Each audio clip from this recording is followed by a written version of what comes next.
Stop that. Stop that. Stop that. I hear him chat to the noise. Move too quick, can't stop for the talking. I hear him chat with the walking. Just too sharp with the prize. White girls let it tell me I'm awesome. Yeah, hot like fire on the pan. If you wanna touch my please use caution. Cold like 0 degrees. I'm out the cage, gotta let out the beast. Revolutionary, gotta let out the streets. Locked in a cage, I'ma let out the sheets. We came for one man, forget my peace. We take the west side, take on the east. I'ma put him in the cage, never let out the. I hear him chat to the noise. Move too quick, can't stop for the talking. I hear him chat with the boys. Not so tough, but mans keep walking. Yeah, just too sharp with the prize. White girls, let it tell me I'm awesome. Yeah, hot like fire on the pan. If you wanna touch my please use caution. Stop that. Stop that. Stop that.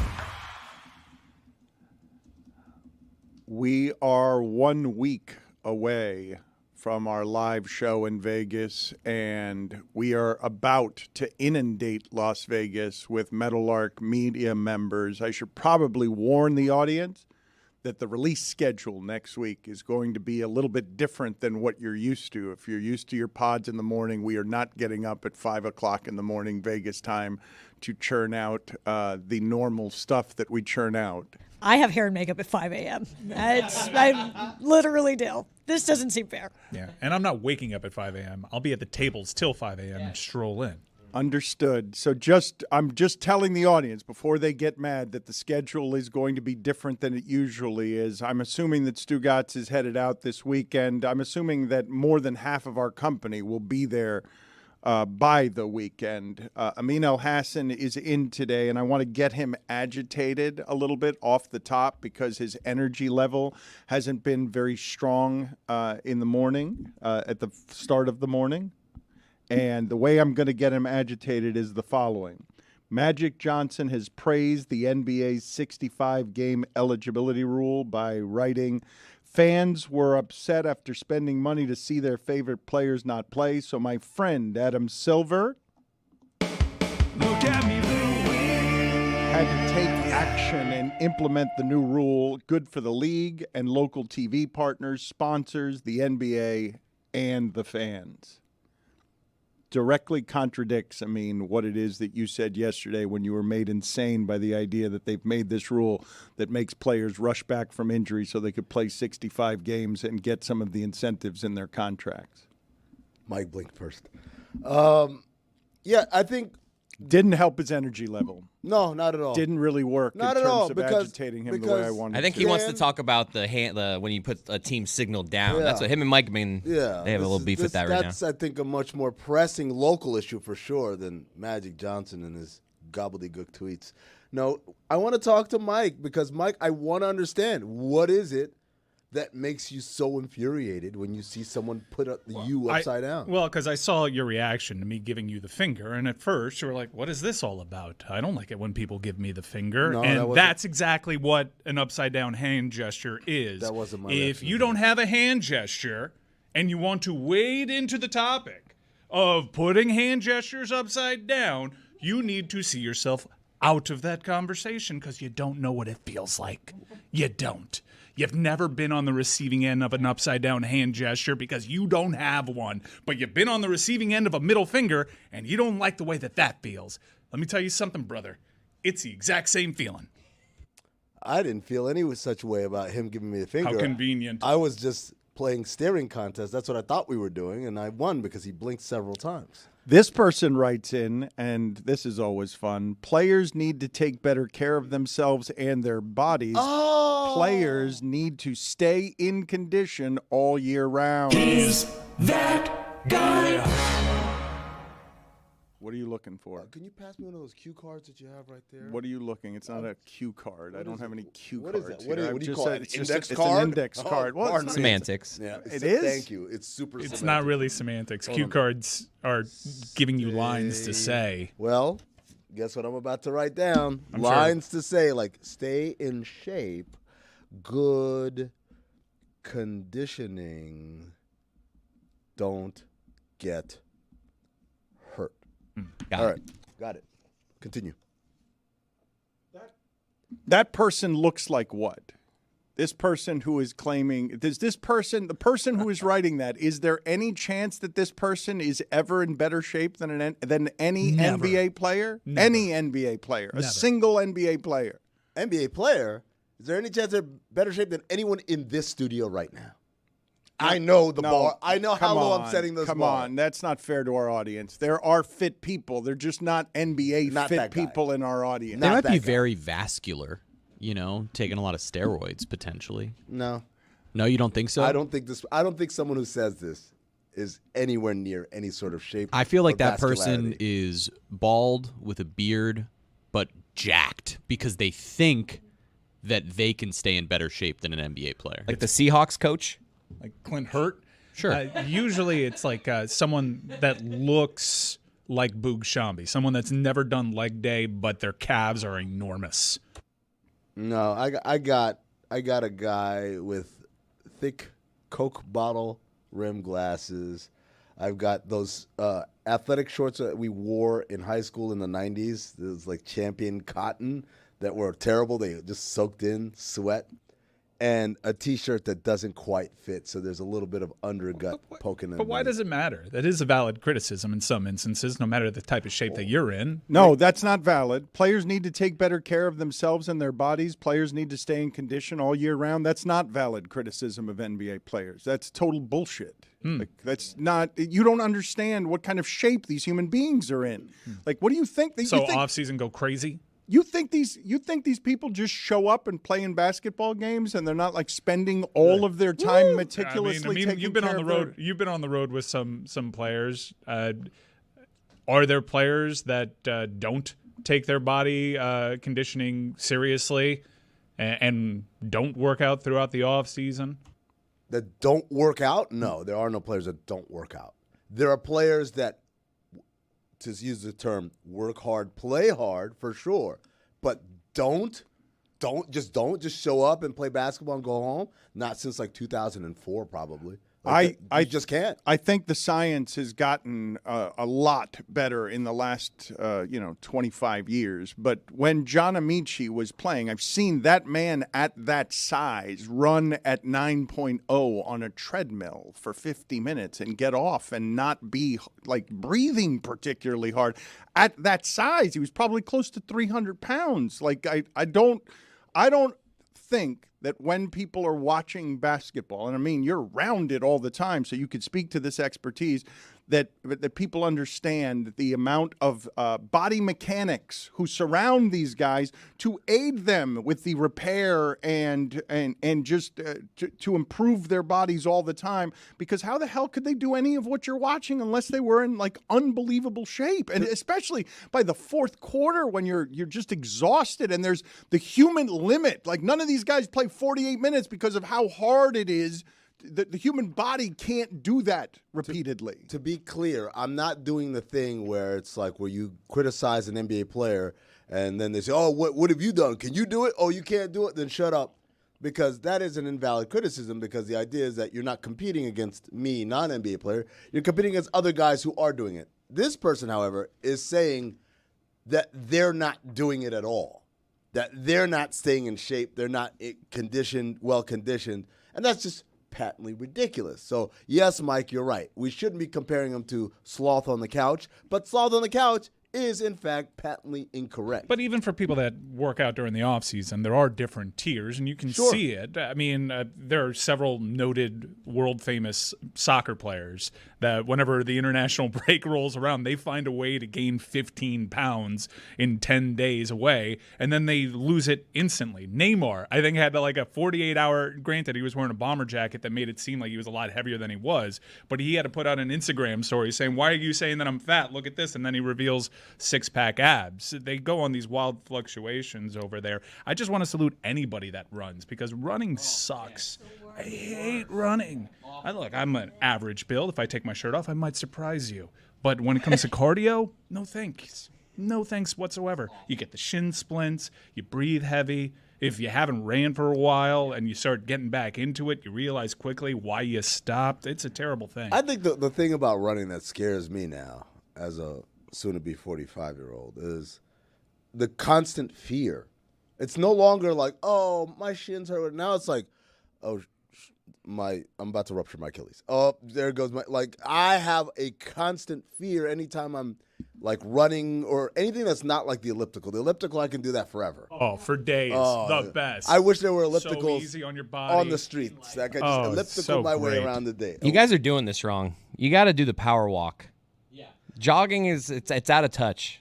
I try that. The strut, you know what I'm talking about, where you get like the I hips. do, but Chris, I forget. Like I'm telling you, you can go for days, baby. You just nice and easy. Running Break a sweat. All you got to do is get the heart rate But up, Chris, baby. That's all we're trying to do here. Don't you forget at some point, like I power walk sometimes, and then I forget that I'm power walking, and then it turns into a regular walk. I'm like, oh, wait a second. No. That's You supposed just to be got to make power sure the walking. hips need going side to side. My strategy is to do a dead do it. sprint for about 30 seconds and then spend 90 minutes recovering from the sprint, but I've gotten the heart rate up, so I just cut right to it. Rather than build up, just shock the system in a very unhealthy fashion. I could power walk around this office for the entire show. Do it. I just Why do you keep saying things? Do you think you want to just? Do you go. think you want to walk in There you circles, go. power walk? We have that Here, outdoor you camera. know what? You know what? Thanks, Chris. Why do you do Lighter this? day today. Staff is down. Go ahead. Cool. Appreciate you. Do me a favor, Chris. Just, goddamn idiot. No, just do it for the remainder of this segment. I want for you to just power walk in circles around this studio the entire time, and then sit down. Yes, in here. Just power walk in here. And then sit down, and I want to get your thoughts on some sports thing. See how winded you are. I like the idea of Chris hitting the parachute like before he's jumped out of the plane. Just like while they're still in the door, whoop, pull that cord. Put it on the poll, please, Juju. Do you ever power walk and then forget your power walking and then just turn into a regular walk? And also, just does running suck? Also, put on the screen so people know what Clint Hurt looks like for me. He used to be the Seattle Seahawks defensive coordinator. Now he's a defensive line coach, I think, at Washington. And that's what we're saying. That's the guy who's writing in and saying players need to take better care of themselves and their bodies. Players need to stay in condition all year round. By the way, I would hire that person upon his entry into the interview room for defensive line coach. I think it's for any job. Me too. I was Literally like, any job. You Yep. want my job? Go ahead, man. Take it. Big Clint Hurt guy, just based off optics alone. He's a former Miami Hurricane, and he was rumored to be a defensive coordinator candidate. And just seeing the candidates, I wanted him in here. Is there a better name for a defensive line good. coach than Hurt? With two T's. He'll hurt you with two T's, too. It's not Nice. even a single T. The It's second two T of is them. for twice. I'll hurt you and then I'll hurt you again. Lucy, I am impressed by Lucy for a number of different reasons, but the latest is how aggressive she is being about taking action on finding friends. She is not going to let Miami come to her. She is going to go and see if she can find people in Miami worthy of her friendship in a way that I would not be brave enough to try. I could not go on friend dates. Yes, so tonight, big news, I have a Bumble BFF date, which is just a regular date, but you just want to be friends at the end. And I'm very nervous. Her name is Alex. We're going for a walk. So this conversation's been very helpful in preparing for that. And so basically it's just, I've talked about it on the show before, but it's just a dating app. My profile is a PowerPoint on why you should be friends with me, and it always works. Can we see it? Can we see it? Sure. It needs to be updated. Would love a full PowerPoint presentation. I'll have to export we'll send it that to from video. Google Drive, but yeah, so I'm going on a friend date tonight. I'm excited. I'm a little nervous because if you go on a regular date and it doesn't work out, you're like, well, the spark wasn't there or whatever. If you go on a friend date and it doesn't work out, you're like, you don't want to be my friend? You just don't like me? You don't want to hang out? So I'm a little nervous, but I'm excited. I'm going to make friends. Now, Dan, have you heard Lucy's, well, I don't want to say horror stories, but failed friend dates on Bumble? I have not. No, we've heard about some of those. I just really commend Lucy. It's hard. She doesn't really have any Miami contacts. What she's doing over the weekends and foster caring a dog for a day seems utterly heartbreaking and kind of masochistic because I can't. Sorry, kind of what? Masochistic? Is that how you say it? You said it right the second time. I'm sorry. I had a little bit of spit in my mouth. Apologies. Amin's always there for you. Gets right in. No, he's been where- very helpful this segment, especially that time when he was writing. So I'm very unsettled with you doing the U upside down, so please, seriously, stop. Yet she takes care of these dogs that are in shelters, and she spends a whole day with them, and then He's slowing down, by the way, behind Yeah, us. that's He's slowing what I'm down. talking about. He's 3 minutes in, and he's already slowing down, and he says he's getting dizzy. And then by the end of her day, she goes back to the shelter and returns the dog. The dog, doing dog things, doesn't want to leave her custody, doesn't want to leave cars at all. And she has to wheel this dog back into the shelter. And she ends up crying because how could you not? And she's got to keep doing this every weekend because she says it's super rewarding.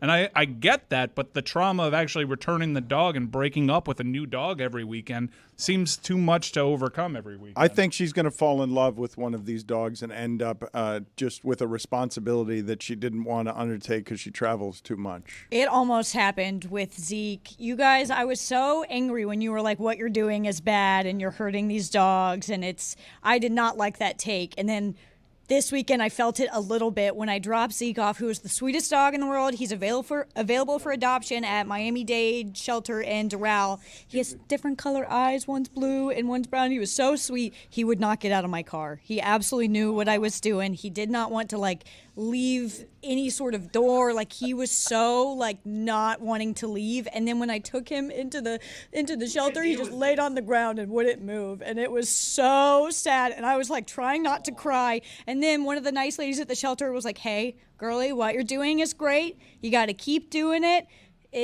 I took Zeke out. He doesn't even remember me, so he probably will forget you. And that actually did make me feel a little bit better. But Zeke, I was close. He was such a good boy. And he's available for adoption. If you want to adopt him, reach out. I'll pay your adoption fee. He was such a good boy. Reach out directly to you. Also, we Yes. can put some information on to help the people who are doing good work here locally on helping. There are a lot of dogs who need care in South Florida. That was Chris Cody levels of extending yourself unnecessarily. Why would you pay for the adoption fee? She wants to help. She's interested. What do you mean? Why would she pay for that? She's interested in helping these dogs, and if she can incentivize some caring people to take care of these dogs, she's willing to pay for Do you it. want someone who's like, hey, adopt this dog? I don't feel like paying the fee. What if I pay the fee? You're like, maybe. That's not the level of commitment I think you want from someone to adopt a dog. You want someone who's like, hell yeah, I want this dog. How much is it going to cost? Do you take cash or credit card? That's not the situation that we're in, though. There's a problem with demand. The supply is plenty strong. You see what I'm saying, though? If you're unwilling to pay the fee, does that sound like someone who's going to be committed to upkeep and maintenance? Are you saying that poor people or people who are struggling with money don't have commitment to animals? Because I don't think that's true. I feel like often it's the opposite. I'm saying that if you can't afford to adopt it, how can you afford to upkeep and maintain it? Maybe you love so much that you're willing to make the sacrifices because you found a dog. This dog, I fell in love with her dog just seeing its face. And now she's saying it's also sweet, that it's a sweet animal that didn't want to leave. I don't know how someone can just do that every weekend. The pain in bringing that dog back. I would fall in love with a dog that's sweet with me. And I spend 2 hours with a dog. I want to adopt every dog that doesn't have a home. Chris Cody, you're slowing down a good amount. You are slowing down. Lucy, I want to ask you more questions though about the dating friendship app. Is this an entirely pure thing? Are you sure that some people are going to see you wanting to date friends and take it differently? They might not think that you want to be friends because this is a dating app. It's not a friendship app, correct? So it's technically on Bumble, which is a dating app, but Bumble has different sectors. They have Bumble for dating. They have Bumble BFF, which is specifically for friends. And then they also have Bumble networking. I don't know who's networking on Bumble, but that's not the point. But Bumble Friends, it's pretty clear, you'll see on other people's profiles, they're like, hey, I'm looking for friends who are like this. I think it's pretty wholesome. I've only had one time where I've gone on a friend date and the intentions were off, and it wasn't oh, she wanted to date me. She wanted me to join her multi-level marketing scheme, and so that was kind of tough. She was really pushing this vegan hair care brand, and I did not sign up. I was pretty desperate for friends, though, so I was very proud of myself for not investing in this brand. But that's the only time that's ever happened. For the most part, I found that people on this app are pretty pure. All right, we're gonna go to Wow. her PowerPoint in a second. But Chris, would you introduce this since you've quit after 8 minutes on the power walking? Can you introduce? It's better than running though. Can you introduce this in your winded voice, please? The PowerPoint presentation that Lucy is doing to interview friends. Here's Lucy interviewing friends. Nope. No, that's not the I thought you setup. said introduce. Okay, all right, good work by you.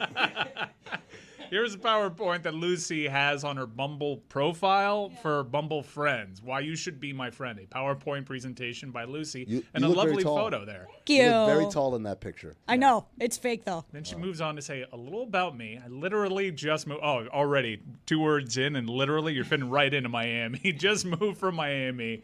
I saw Adam Sandler getting sushi once. I did. I work in sports. Fun. I'm skilled at PowerPoint. Duh. I own a jukebox. I do. I've never been to the Grand Canyon. Never been. I have an extra tooth. We know that about you. My apartment complex has a pool. I'm ordained. I own a jukebox. I do. It's very cool. We're 2 slides in, and I already Wait want to a be minute. best friends. Testimonials. Are these testimonials? Are these real, or did you fake these? No comment. ChatGPT says Lucy is the best friend I've ever had. She offered me her kidney. I didn't even need it. Couldn't recommend enough. 10 out of 10. One of my friends. 5 stars. Every Uber driver I've ever had. Lucy is so fun. Apologies for the fire alarm. Lucy is so fun and funny. She didn't even pay me to say this. And let's just say she did pay me to say this. She paid well. An anonymous friend. I've never met anyone that commits to a bit more than Lucy. That's really good joke writing there, Lucy. It might be a problem, actually. A friend that definitely exists. And then some helpful photos of you with friends to Having prove fun. that you are a real Those person. are real. Those are real. The Well. testimonials are fake, but the photos are real, right? I didn't say the testimonials were fake. You said no comment. I said no comment, so you don't know any way to prove that. The top photo was friends I didn't make on Bumble BFF, but the bottom photo was a friend I did make on Bumble BFF. All right, next slide. We move on. Okay, I'm sold. What now? Swipe right, or you can follow on IG. Let's grab a drink or food. We can watch sports if you're into that. If you're not, that's okay.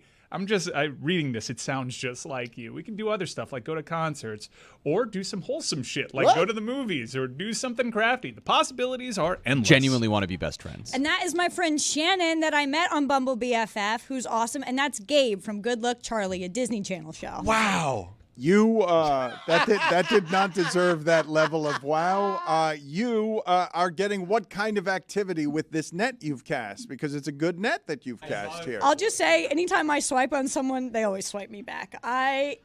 It's pretty good because people see my sense of humor, and I gotta say, the profiles on Bumble BFF, they're not as engaging as mine. So people are like, "Whoa, she's different. She's funny." Those testimonials, man, she's a great friend. So usually when I swipe on someone, they swipe back. And I usually, for the most part, like, I'm pretty like, okay, we've swiped. Let's just go hang out right away. But if people don't, like, show the sort of initiative with me, I'm like, look, I put together a whole PowerPoint. You got to work a little bit, too. So I had great luck with this. I used a version of this PowerPoint when I lived in L.A. That's how I met half the friends on that slideshow. And it killed. It crushed. I was getting bitches left and right. This one, it's been a little bit slower, but I'm back. And I'm hoping that Alex and I are great friends after tonight.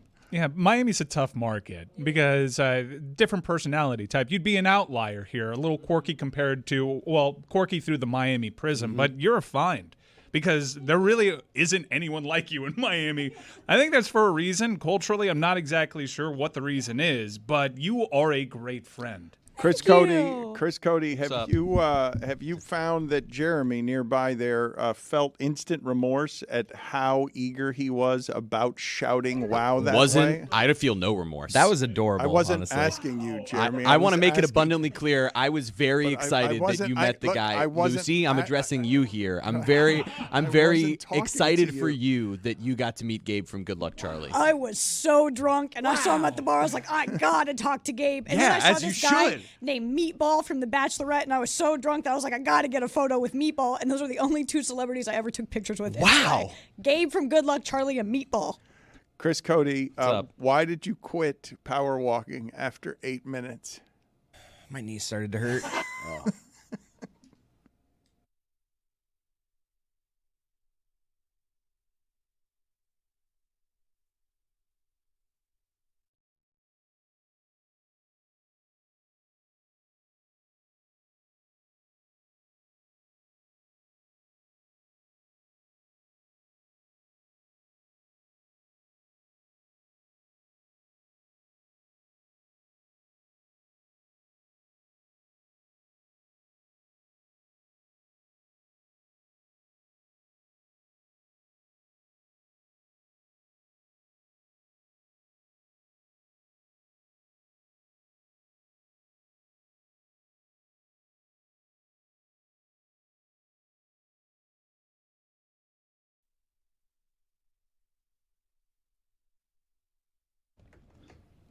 nobody, and I mean nobody, beats the Miami Heat 8 straight times. Amin was at the game last night. Jeremy was at the game last night. There were betting odds being set on Jimmy Butler, the favored team to land Jimmy Butler in a trade, and the favorite, Amin, is the New York Knicks.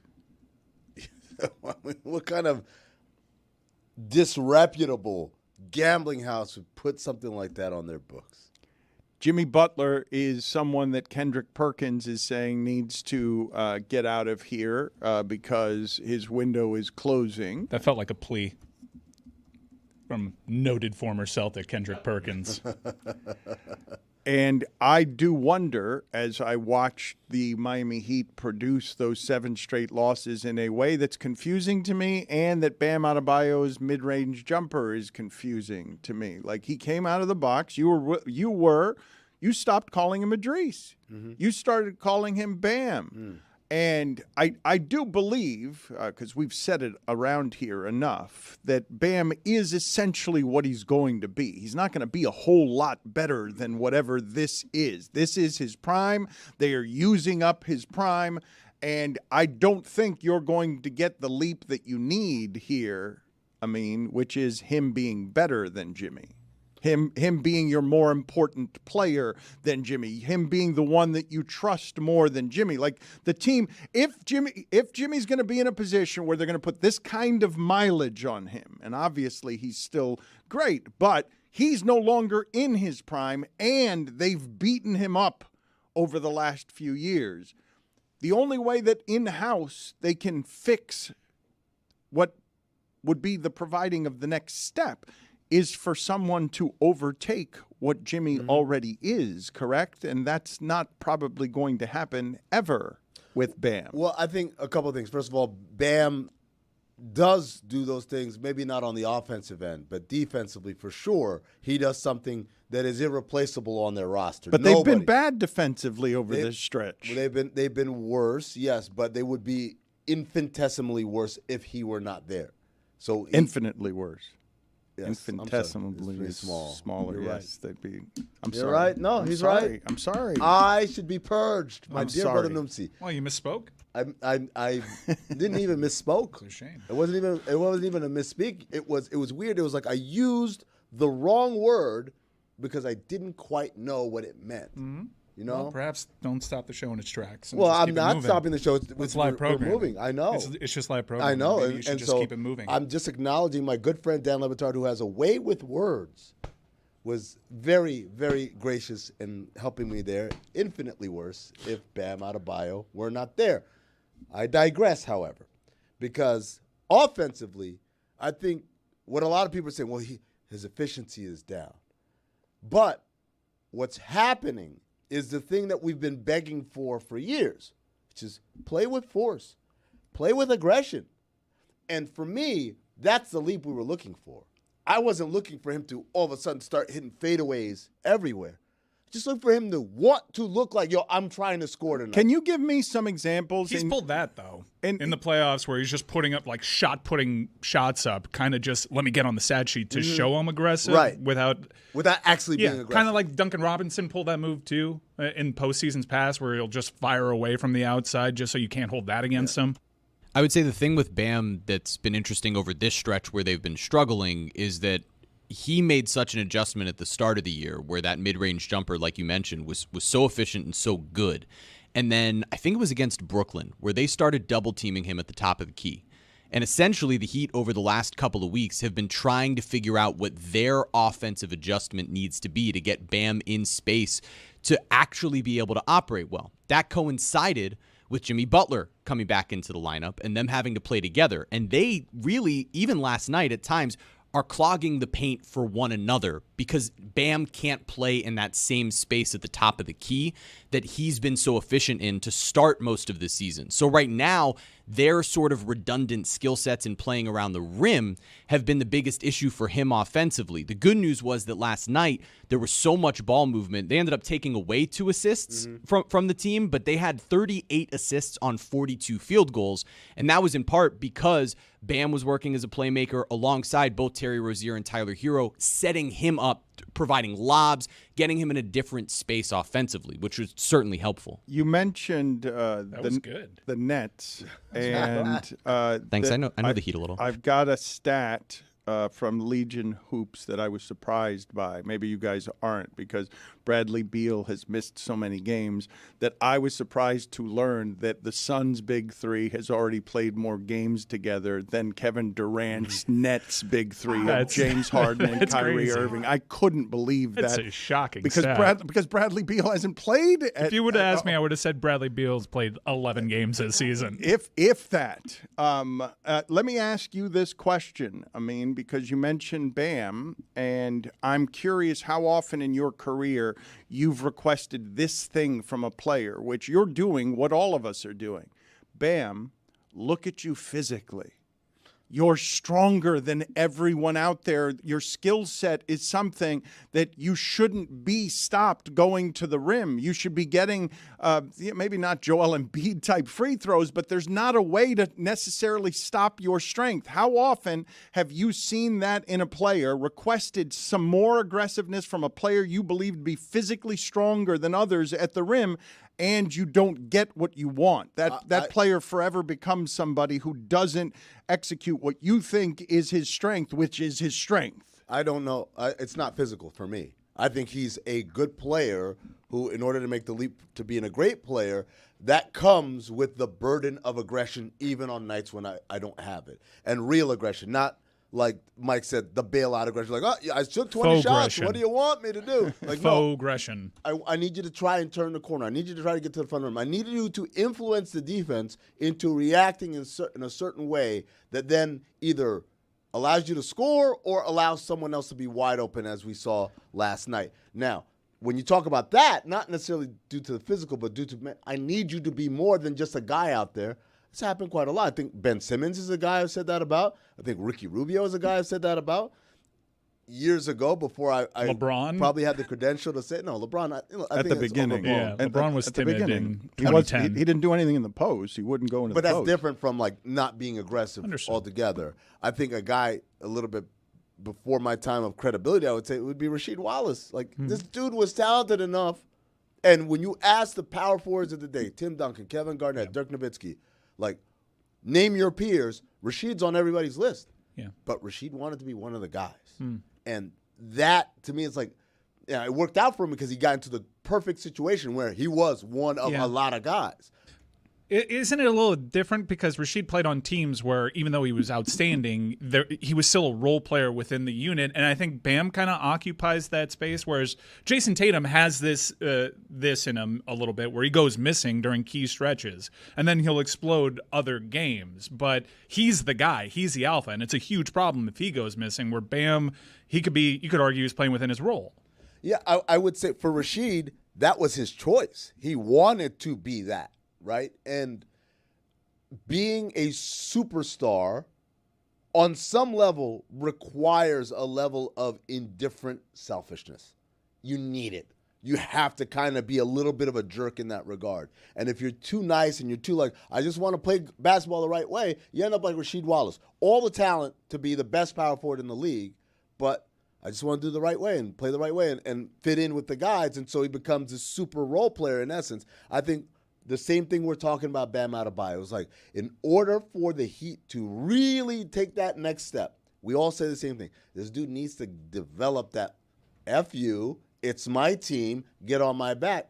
But there is a little bit of reticence. It really falls back into, let me just be one of the If it guys. hasn't happened yet, it's But- not going to happen. But I'm telling you, and Jeremy, I want you to jump in here. I think this year he's been trying it. Now it becomes, was he skilled enough to take that desire to also combine that to become star. I think you're exactly right. If you look at the first portion of this year when the Heat got out to being, I think it was 8 games over 500, Bam was a huge part of the reason why, particularly offensively. He was aggressive with a purpose. He wasn't just filling up the stat sheet.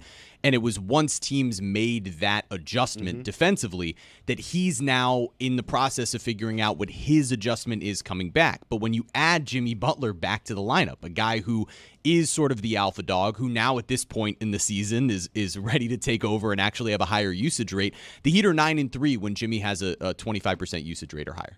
Like, he still is that guy. And so Bam, who's also stepped in this year to the captain role without Udonis Haslem there, he's really in charge of sort of making sure that this all works, and he's the rock of everything they do defensively. It means mention it. If you look at the Heat numbers when Bam's on the floor versus when he's off the floor, their defense falls off a cliff. So he's responsible for so much over there, whether they're in man or zone, switching or playing, individually on the best player of another team, that when you're asking him to also go take potentially 20, 25 shots, that's when the efficiency is going to drop off. But it matters more whether he and Jimmy come playoff time can play off of one another. But you guys do need to understand that when what you're going up against is, Boston has taken its pieces and added Porzingis and Holiday. Philadelphia has the MVP. Milwaukee adds Damian Lillard. Miami's saying, Bam, can you please keep getting better? Do we have to add the Knicks to that list of teams? Yes. I think they're there. But the Knicks make Indiana might be there too. the Knicks made moves that aren't Josh Richardson. So did the Pacers. The Knicks made moves. You can't just keep asking Bam to keep getting better. He's at his ceiling in his prime. Like, how much better is he going to get? Because not just the top tier added veteran pieces that are finished products that will make them better in Porzingis and Drew Holiday and Dame Lillard, even though he seems to be on the decline slightly. The mid-table teams like the Knicks and Pacers add from Toronto, OG, and Siakam, and you're out there trying to save your season with Terry Rozier. Like, you're not even failing on the top whales at this point. The mid-tier talents that can help you are not as good. This sounds exactly like 12 months ago. Yep. This exact conversation we had 12 months ago. This was taped 12 months ago. We are rerunning this segment. We're already at the Super Bowl in Las Vegas. This is an actual segment from 12 months ago, in the middle, right before the first round of the playoffs. But my point stands on this. Just want to say the Jets are going to the Super Bowl with Aaron Rodgers. Yeah. The Heat in this condition isn't the team that you want to be playing in the playoffs, correct? They're going to have to do something, and it's going to have to be more than Rozier.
I had mentioned earlier this week, what are you laughing about? I just looked up Dave Canales.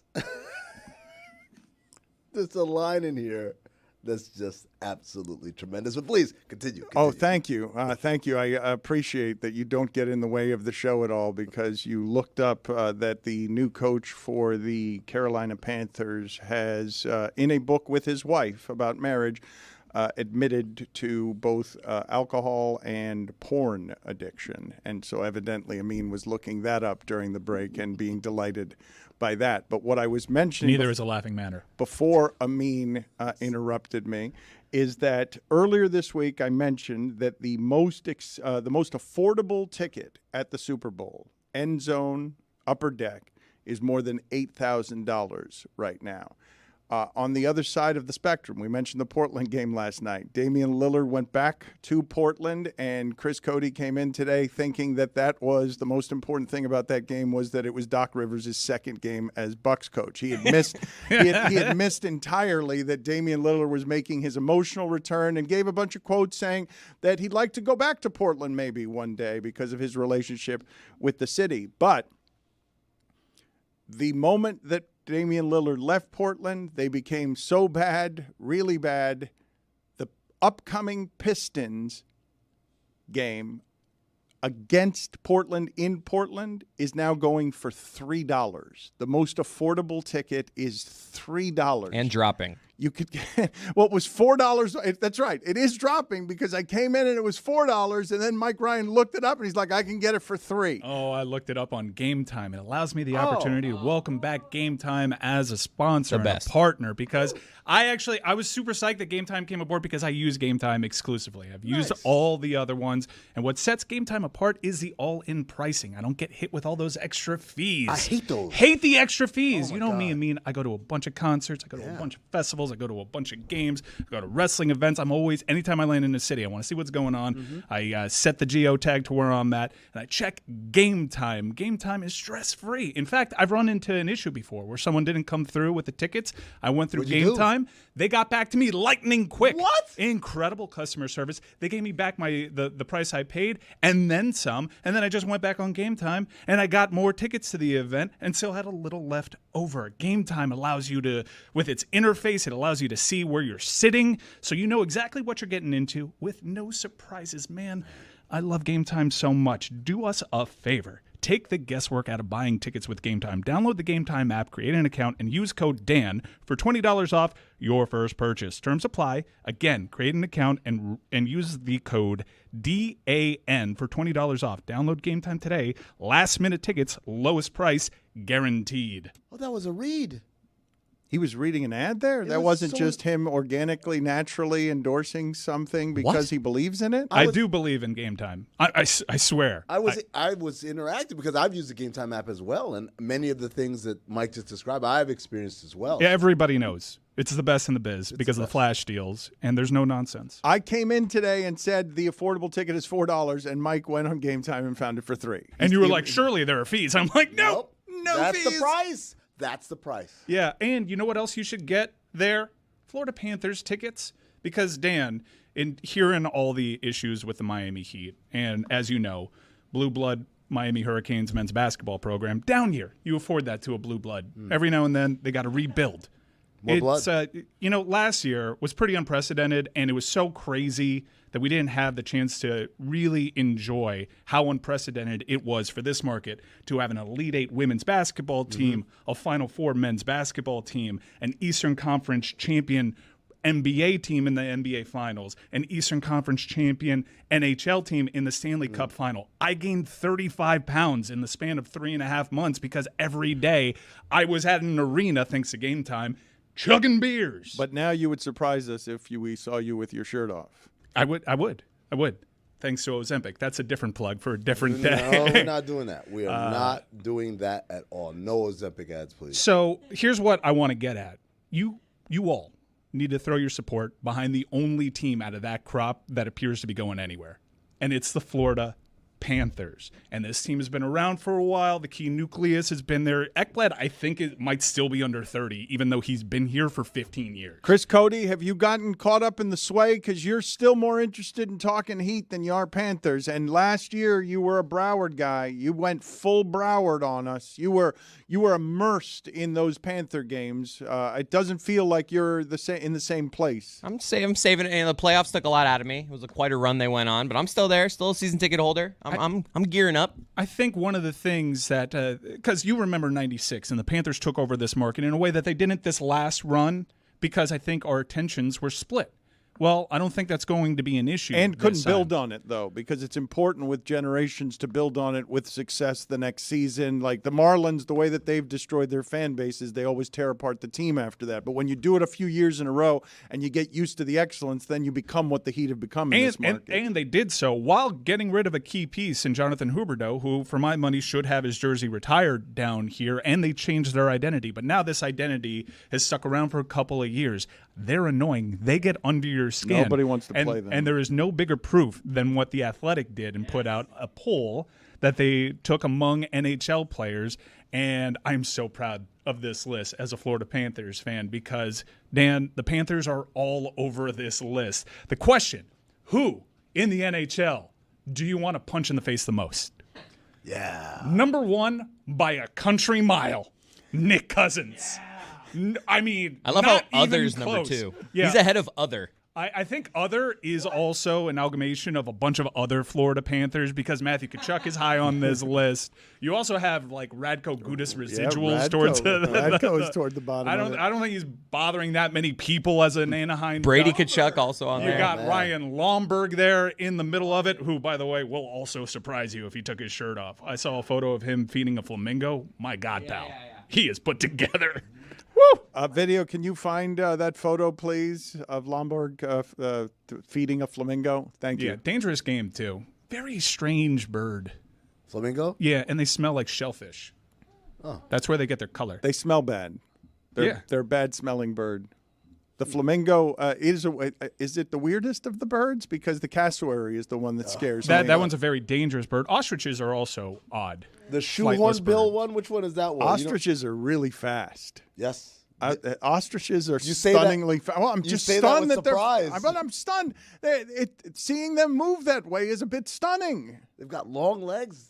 Damn, Yeah, but they're thin legs, and they've got this pear-shaped bottoms. It looked like they wouldn't move very fast. Flamingos, I think, for me, freak me out the most. And also, while you're looking up that photo of Ryan Lomberg feeding a flamingo, have you guys ever seen that video that goes viral every once in a while of like two flamingos, and one of them has its bill in the skull of another flamingo and blood is dripping down and they're just feeding on this flamingo, and the other flamingo that's getting a hole in its brain is just like, yeah, no, this is fine. Lucy, you seem genuinely floored by how aggressive and terrible the flamingo is. That's disgusting. I thought flamingos were cute. That's one thing I like about Miami. I think the birds here are very cool. Very cool bird scene. I'm going to tell you right now. You guys think flamingos are weird, and the shoebill stork, that's the one. Oh, Yes, so it's a strange. great- That's it's a great- the one, and it looks evil. Like its eyes are always like this. What's up, Dan? What's going on? And I'm it's like, got a bit of a platypus type of, shoebill, right? yeah, it's terrifying. Like if it walked in, you're just like, get me out of Look here. at Lomberg enjoying this NHL All-Star layoff. You could put a park bench on that guy's shoulders right 2% there. body fat, you think?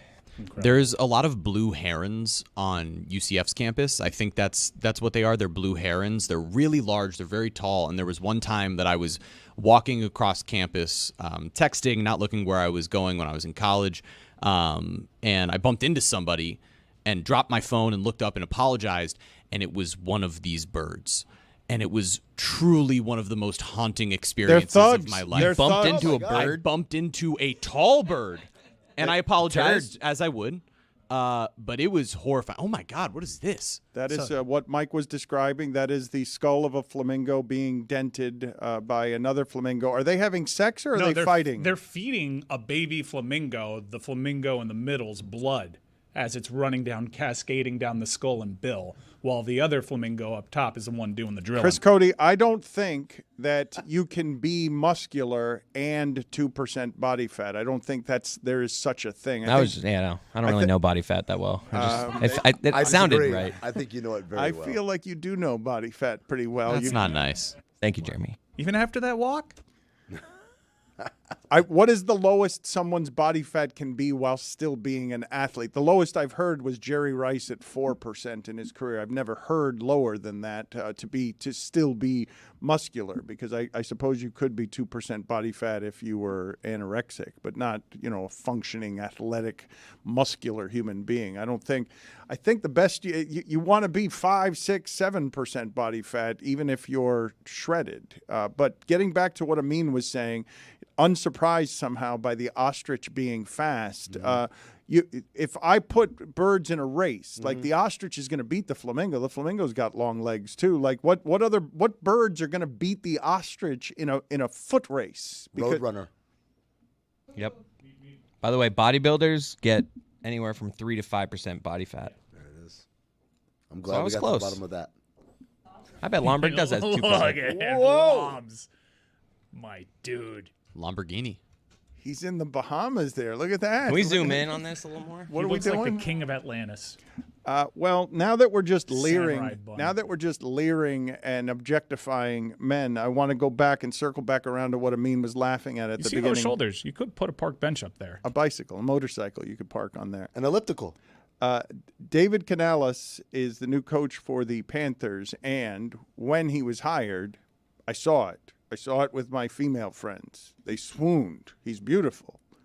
And in a book that he did with his wife, he reveals a porn addiction, which is a pretty embarrassing thing to have as the starting point on your Panthers career. People digging up a book that no one read to find that. No, but no one read the book. We had trouble finding it. We had trouble finding excerpts because no one read that book. It only exists to produce this shame for the new coach of the Panthers. Yeah, let's make it clear. The embarrassing thing is not the porn addiction. The embarrassing thing is the lack of sales on the book. That nobody read this book. Right. And that now everyone's clamoring to read it because he's the head coach of a team. What were you laughing at? I was laughing at the excerpt saying that he's no longer addicted to porn, which doesn't say he doesn't watch porn. He's just no longer addicted to Wow, it. you ruined the beginning and the end of the segment.